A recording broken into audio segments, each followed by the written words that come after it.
Abhishek is an expert endometriosis surgeon in India. Nice to meet you. Abhishek. He's the bow guy.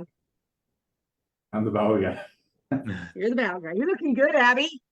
You're not going to make it this year, are you, to the summit? I am. Okay, good. Is Shanti still there? Is she headed back?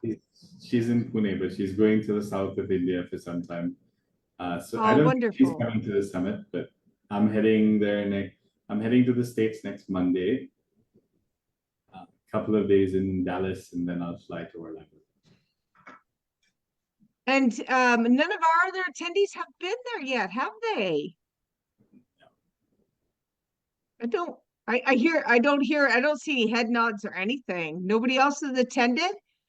Wow, you guys are missing out on something really, really good. Really, Sally and Dr. Vidali put something really special on. It's very unique. Yeah, it's very good. What are you guys talking about? Endometriosis Summit. Oh, okay. Oh, yeah. Yes, it's put together very nicely. It's unique. Has it happened again yet or not? Because I lost track of where I am, to be honest with you. No, it's the last weekend of March. What about you, Wendy? Have you done something for awareness this year? For this year? No, I haven't. Actually, we had some younger ladies here in the area have put something on, so it was nice to attend. No, I'm actually working on multiple manuscripts. Let's put it that way. We're going to split our data that we'd collected and present those two different sections on thoracic and endo from the patient perspectives. And then our third one, as I started writing it out, I'm working with someone who's a fellow right now, who's been developing her excision skills, and she advised that we put it together like as a historical overview that's different than what you've seen in the literature so far, because a lot of it you see from the physician side, and I spend time dabbling in across the publications and in different areas about the disease, and so there's a lot of stuff out there that you don't see in the mainstream information about thoracic disease. So I'm going to kind of put something together to pull it all together and give different insights into it. So Wendy, may I introduce you to my colleague, Konstantinos Konstantinidis. He is our thoracic surgeon. Hello. Okay. Hello, nice to meet you. Kostas, if you don't know Wendy is an expert advocate in extrapelvic endometriosis, including thoracic endometriosis. Right, very pleased to meet you. Nice to meet you. I'm a physical therapist by trade. I have my doctorate degree in physical therapy, and so I use my background in education and how I would do differential diagnostics, things like that, and I apply it to my own experience as well as what I get from the experience of others.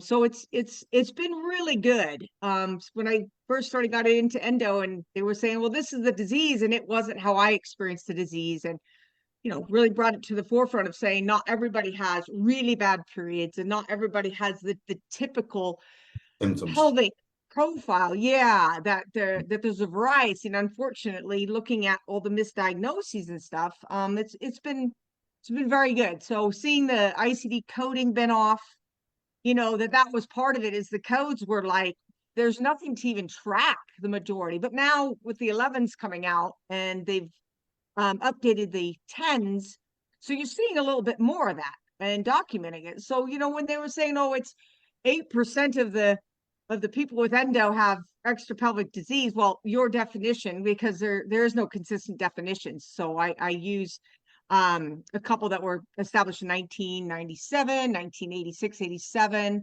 Markham established Jabaniak and Midi, I don't know how to pronounce her name. They have established definitions. So I've kind of kept with what their definitions are and why they created those definitions. So yeah, it's been fun. That's good. How long have you been? That's great. We will learn many things from you, I believe. Yeah, I'd love to communicate with you and do, more research, and I have a lot of ideas of just when I see it, the gaps. You know what I mean? I need to say that I remember the first time that I had to deal with a young lady with pneumothorax. She had a recurrent pneumothorax, and I went to the operating room, and I did pleurodesis. And then 1 month later, she came back with another pneumothorax. This happened about 10 years ago. Then I figured out that it should be an endometriosis. So I always look at the diaphragm. So this was a very nice lesson for me. And this was the first time that I dealt with this kind of patient. In the last 3-4 years, it happens because we have now the team and we see many patients.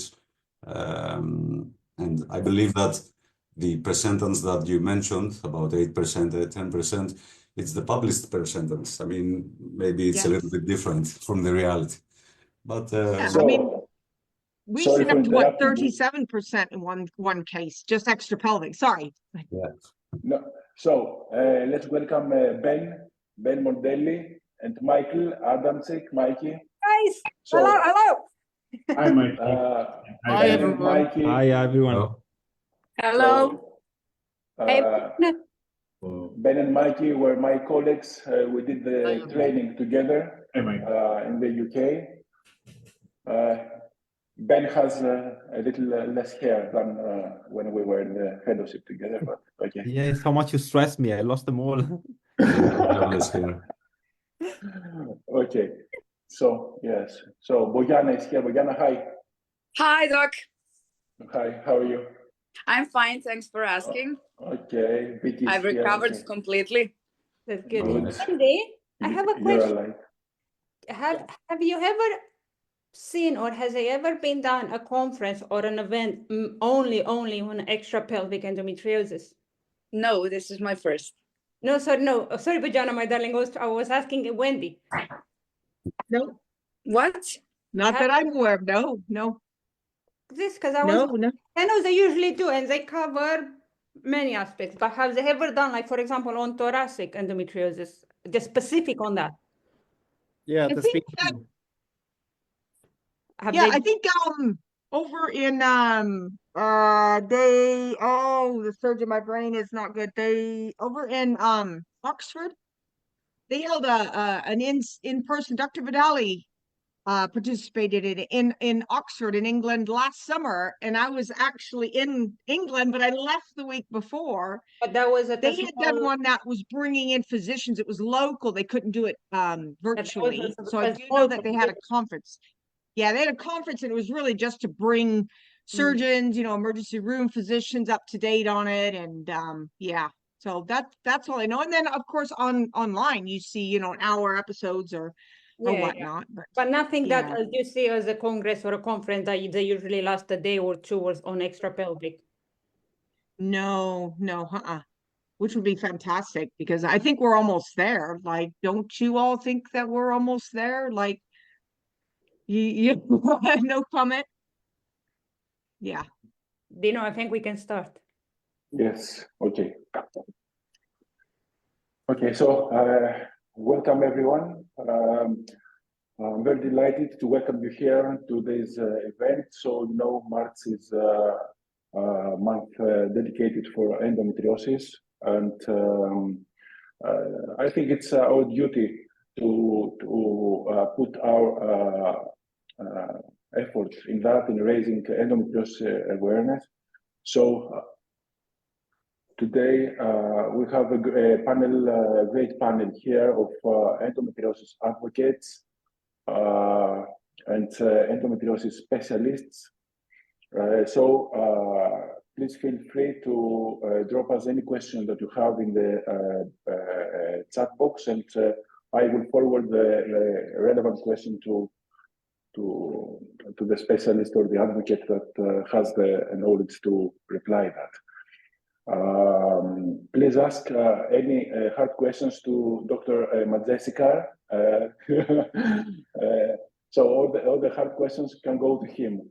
Okay, thank you. Thank you, Dinos. So I would like our panelists to introduce themselves. Shall we start from the ladies first? So, Wendy? Hi, my name is Dr. Wendy Bingham. I'm a physical therapist and a person with endometriosis. I developed catamenal pneumothoraxes in my younger years, and I operate a nonprofit called Extrapelvic.Rare. Thank you. Bojana? Hello, everyone. My name is Bojana, on socials, mostly known as Lady Fleka, and I used to be endometriosis patient. Okay. Vicky? Hello. I was an endometriosis patient. Now I'm endometriosis free, and I'm here to answer all of your questions if you have any.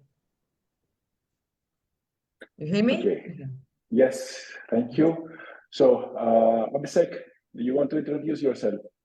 Hi, I'm Abhishek Mangeshikar. I'm an endometriosis surgeon from Mumbai in India. I'm glad to interact with everyone, and I'm open to any questions you want to ask. I specialize in bowel endometriosis and of the pelvic sidewall. Take it away. So Abhishek, I think that all of you know him. He's a very experienced endometriosis surgeon. I think he's one of the few in the Middle East, correct, Abhishek? In Asia, not the Middle East. You are on the few. Okay, you are being modest. Okay, so thank you for being here today. So, Mikey. Hi, everyone. Mikey Adamczyk. I'm a consultant gynecologist and endometriosis surgeon in England, and I've known Dinos for quite some time. We did our fellowships together more or less at the same time. And I'm really looking forward to having a nice conversation and to take any questions. So, Mikey is working in the busiest endometriosis center in the UK. So he's working with Ben Mondelli and Sahin Kazali, and he is also doing neuropelviology like Abhishek. Okay, so Mr. Georgopoulos.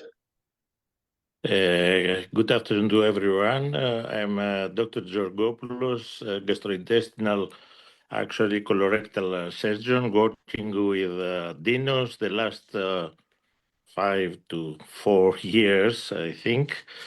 So you can ask what I can answer. Okay. Nikos. Hello, everyone. My name is Nikos Bratis. I'm a urology surgeon. I work with Dinos approximately 5 years, along with Mr. Georgopoulos, and we deal with the involvement of the urinary tract in endometriosis. Thank you. Kostas? Good afternoon to everybody. My name is Kostas Konstantinidis. I'm a consultant thoracic surgeon, and I hope that we have a nice discussion about the thoracic spectrum of the disease. Please feel free to ask any questions. Thank you. Thank you. Ben? Hi, everyone. I'm Ben Mondelli. I'm a consultant gynecologist working here in UK. And I've been knowing Dinos as well for quite some time now. I'm an endometriosis specialist, so we had the opportunity to train under the same team. I'm very excited to start this webinar. Thank you. And last but not least, Kathleen King. I think that everyone of you knows her. She's gonna know. Sorry? She's with us. I'm here. Hi, everybody. Hi, Kathleen. Thank you for joining us today. You're very welcome. Would you like to introduce yourself? Yes, I am a long-term endometriosis advocate living in Ireland, and I've lived with both the condition and volunteered in this space for almost 28 years at this stage. So delighted to be here. Hope to learn a bit and get chatting to everybody as well. Thank you very much for being here today. So I want to thank all of you for sacrificing your Sunday afternoon to help us here with this webinar. And also would like to thank all of the people who are going to join us.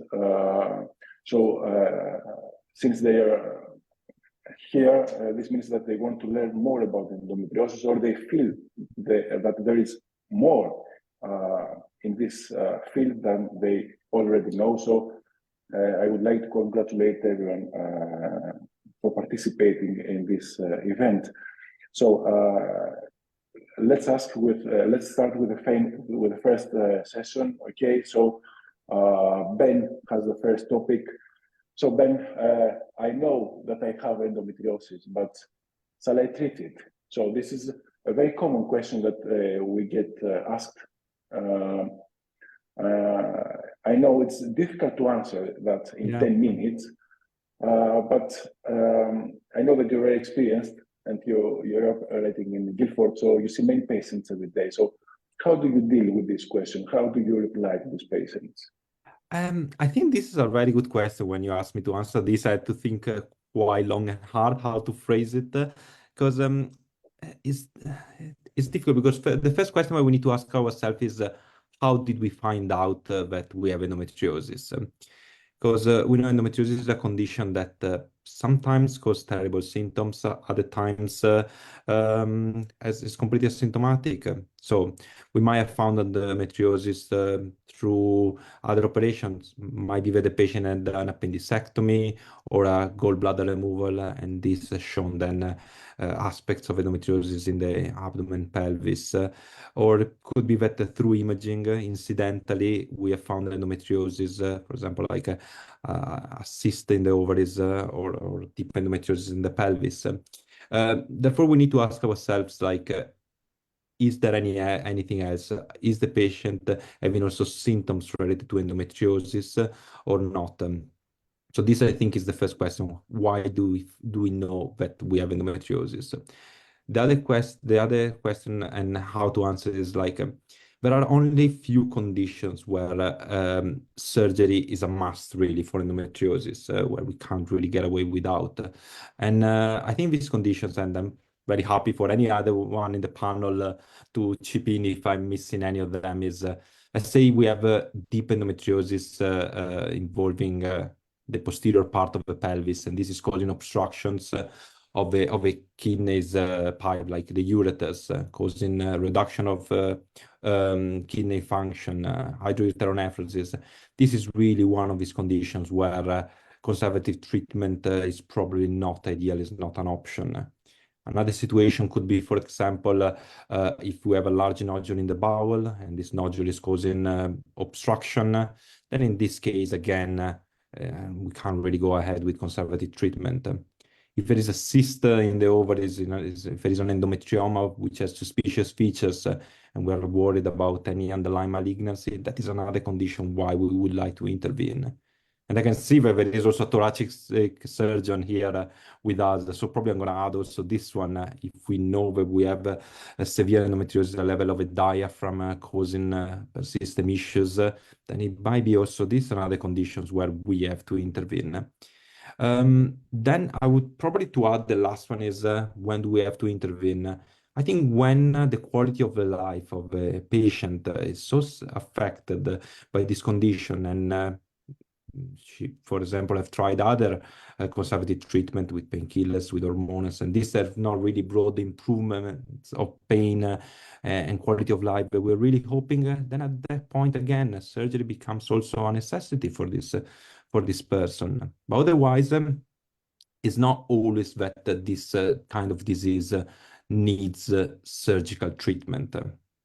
Because we know sometimes we find, for example, superficial endometriosis while we remove an appendix, and the patient is potentially completely asymptomatic from this point of view, then we don't really need to treat this type of disease. So it's very much related to the patient's symptoms and patient wishes if we do need to intervene.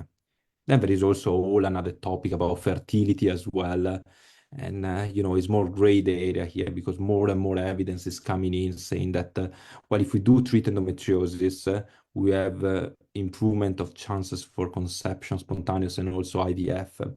And so here opens another big debate on if I don't have symptoms or that don't have much in terms of symptoms, do I treat the endometriosis to improve my fertility chances in case I, for example, want to go for IVF, or shall we go first for IVF and see? So I hope I managed to do a little bit of an introduction about this. What do you think, Dinos? So completely agree with what you said. Okay, some areas are gray. We don't have answers. The truth is that what we know about endometriosis is much less than we don't know. But I think that more research must take place. Some conditions may not may not relate to each other. For example, endometriosis may not relate to adenomyosis. So there are forms of endometriosis. You can see that adenomyosis starts from the outside of the uterus and goes inside, and there are other patients that have adenomyosis where adenomyosis grows from the inside to outside. So we don't have answers to all the questions. So I have a question here for Ben from the audience. If someone doesn't want to be operated, what are the alternatives? I think it means to control symptoms and. Yes, this is a very good question because, like we said, surgery is not the only way we can deal with endometriosis. There are different ways. One option is if the symptoms are not severe and the quality of life is still good. One option is to improve the pain relief in terms of analgesia when the pain occurs, and this could be enough. Another possibility is to try to control the pains with different form of hormonal contraceptions. Sometimes helps, and I don't know if anyone in the panel have some specific ones that they prefer, but I personally don't think that there is like a specific type of hormonal contraception that is definitely better than another one.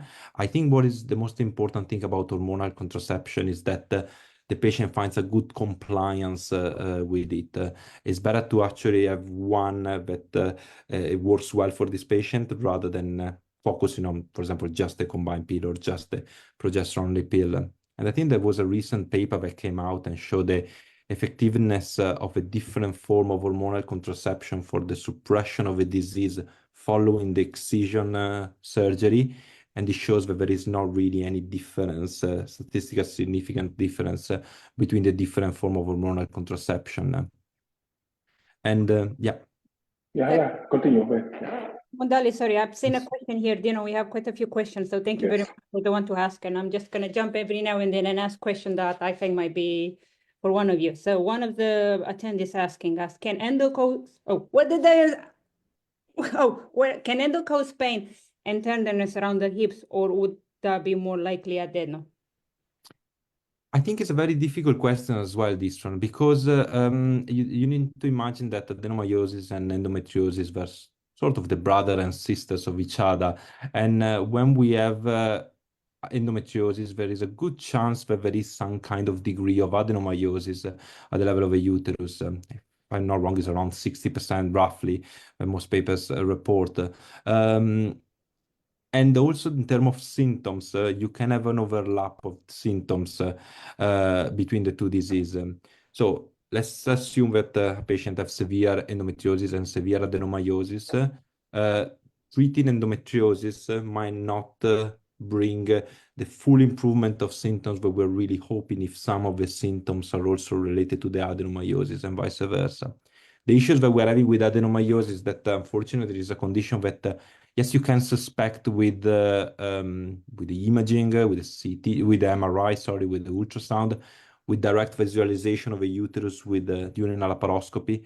But unfortunately, it's something that can be really fully diagnosed only after we remove the uterus and we send it to the laboratory. And sometimes our suspicion is not really confirmed through histology. So I think with adenomyosis it's tricky to predict how much adenomyosis as well is causing some kind of symptoms. Thank you. Thank you, Ben. So we're moving to Mikey. We will have some time to answer some questions later. We will try to answer all the questions that we get from the audience. So Mikey, your topic is challenges in diagnosis and management. Okay, I think you have plenty of things to say about it. I probably do. Listen, my sort of approach to it is that we really, and I'm pretty sure everyone here is going to agree with this, what we want to do is we want to know pretty much exactly what we're going to do surgically before we actually operate on anyone. That's the goal of any sort of imaging that we do. We don't want to have surprises as surgeons. Certainly, I don't know about you lot, but I'd like to know what I'm operating so we can discuss the pros, the cons of any sort of surgery that we do, the possible complication risks, etc. But there are certain challenges when it comes to surgery that we inevitably will come in the practice. And when you're doing enough of those surgeries, you will realize that every now and then it can be actually quite challenging to know exactly what's going on. I can give you a couple of sort of even most recent examples in my practice where we've really tried to, investigate with MRIs exactly to see exactly what's happening anatomically with this young patient. We knew that there was no deep infiltrating rectal disease. We knew that there was some parametrial endometriosis. We knew that the ureters were fine, that we didn't need to have a urologist. There was no talks about reimplantations, etc. We knew that the appendix looked slightly abnormal. But when we went actually inside, we found that there was actually quite a lot of superficial endometriosis with some deeper actually nodules all over the rectum, for example. So that can be, for example, a challenging situation to be in, because without the consent, you can't really sort of, I at least wouldn't be doing any type of deep rectal shaves or definitely not a segmental resection in that case.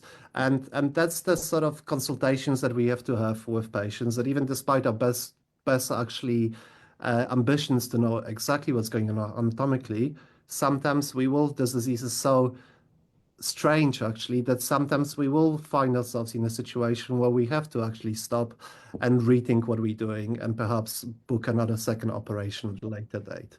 Another good example was actually a recent patient that essentially it was a really bad case of endometriosis that ended up having emergency segmental bowel resection for full obstruction after a hysterectomy, really sort of bad symptoms. And this patient wanted one final surgery, and we've scanned her. Everything looked good. We knew that there was bilateral parametrial disease. Again, ureters were not completely dilated. Not completely, they were not dilated. But we knew that there was some endometriosis at the level of parametrial vaginal cuff. And Ben was actually present for one of those operations. And, we went in with the best intentions of actually excising everything. But again, we were surprised that the ureter wasn't dilated, it wasn't constricted, but it was completely stuck to the nodule. There was no adventitia to it, and it was sitting behind the rather large parametrial nodule that we just couldn't excise on a day. That was just not possible. And we had to stop. We've done one side of it. We had to stop and rebook that patient for a second operation where we actually discussed what are we going to do with the ureter. In my opinion, we had an 80 to 90% chance of getting it. Dinos, can you continue with some questions? I need to take this phone. I'm on calls. Okay, so yes, of course. So let's go to Abhishek. Okay, so Abhishek. Hey. Surgical considerations and multidisciplinary care. I know that you have a multidisciplinary approach in all cases of endometriosis. So you have a colorectal surgeon in your team, you have a urologist, okay, possibly a thoracic surgeon too. Yes. Yeah, so multidisciplinary care for endometriosis, of course, it's not just a gynecological disease.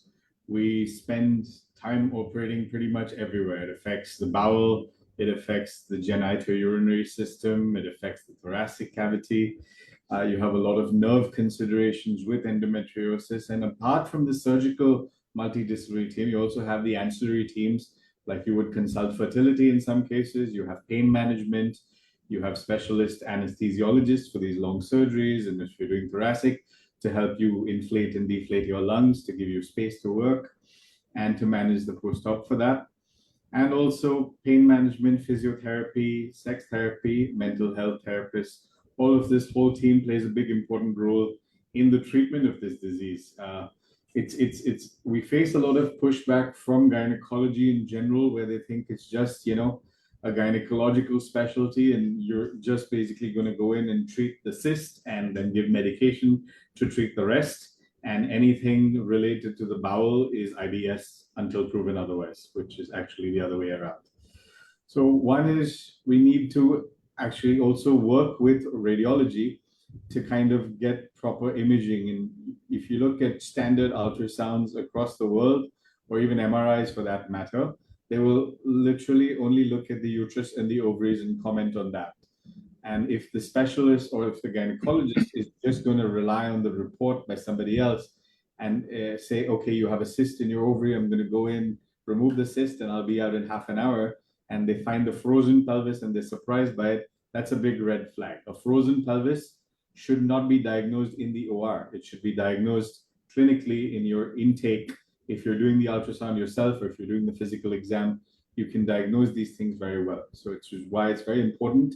If you're a surgeon, you should either be doing your own ultrasound or at least be in the room when it's being done, or reading the MRI yourself. And then, of course, your specialist radiologist who's trained in the diagnosis of endometriosis will add their insights as well. But I think as surgeons, it's very important for us to be able to visualize the disease.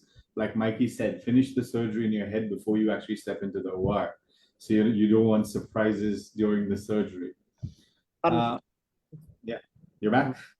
Yeah, I'm back. Apologies, sir. I'm on call today, and as things always go, things start to kick off when during webinars. So I completely agree with you, Abhishek. Like that, the whole goal is really to know what we're going to be operating on, what we're going to do surgically before we actually do any type of operation. But what I wanted to highlight is exactly that even sometimes despite those, and I'm pretty sure everyone's been in this position, that even despite our best efforts, sometimes the disease behaves in such strange ways, and especially on patients that had multiple operations, and those are the patients that actually come to see us quite a lot, that there's a lot of surprises, and most of the time we can deal with them quite easily. But when it comes to sort of unplanned bowel surgery or unplanned ureteric implantation, I think that's a big no-no. You should really stop, rethink, and rediscuss. So, Abhishek, may I ask how difficult it was for you to gather all the specialties under one roof? This is a problem I think that every endometriosis surgeon has, how to convince other specialties to dedicate their practice in endometriosis. Oh, that was a difficult one, but initially I started out, of course, I trained with Horace and I learned a lot from him. His technique, I kind of adopted it, whereas I do most of the work myself, and we put very little stress on the colorectals and the urologists when they come in. So my colorectal will most of the time come in just to fire the stapler or stand in the room where I have them between the legs just to do the anastomosis. I'll still do most of the dissection and the resection by myself, especially with a robot now, it becomes a lot easier. The urologists, and I work with a good young team, so they're very receptive towards learning things rather than being fixed in the old ways where I had to convince the first surgeons to we don't need to do a stoma for these patients. And now the stoma rate is less than 1%. So it's very good that I work with a regular team. So I have about 4 or 5 colorectal surgeons and 3 urologists and 1 or 2 thoracic surgeons that I need